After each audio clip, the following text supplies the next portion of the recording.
think that's long enough.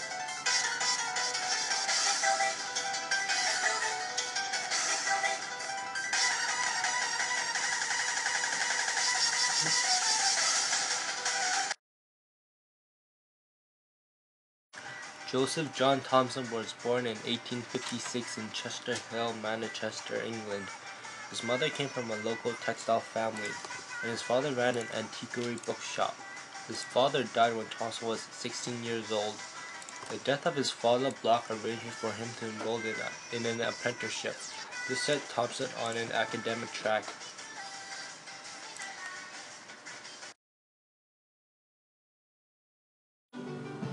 J.J. Thomson was a brilliant child at the age of 14. He studied engineering at University of Manchester, known as Owens College at the time. Later, he moved on to Trinity College in 1876 and obtained his bachelor's in mathematics and master's in 1883. He was one of the top scholars in his class and became one of the senior professors of physics at Cambridge College in 1884. In 1818, he became the master at Trinity College, Cambridge, where he remained until his death.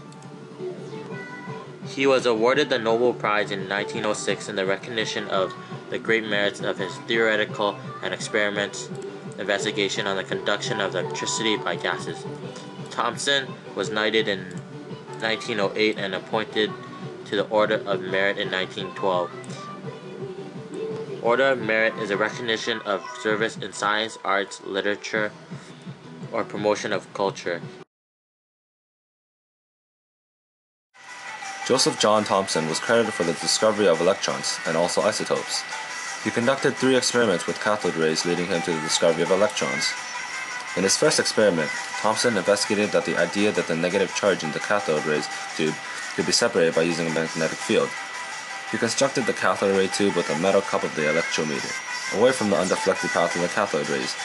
When the tube was activated, the electrometer showed no charge unless the beam was magnetically deflected towards the metal cup. He concluded that the negative charge always followed exactly the same path as the cathode rays, and was therefore a property of the cathode ray. In his second experiment, he investigated whether or not the rays could be deflected by an electric field. He constructed a cathode ray tube with an almost perfect vacuum, and coated one end with phosphorescent paint. He found that the rays did bend under the influence of an electric field in the direction indicating a negative charge. In his third experiment, he measured the mass-to-charge ratio of the cathode ray by measuring how much they were deflected by a magnetic field and how much energy they carried. He found that the mass-to-charge ratio was over 1,000 times lower than that of a hydrogen ion, suggesting either that the particles were very light or very highly charged.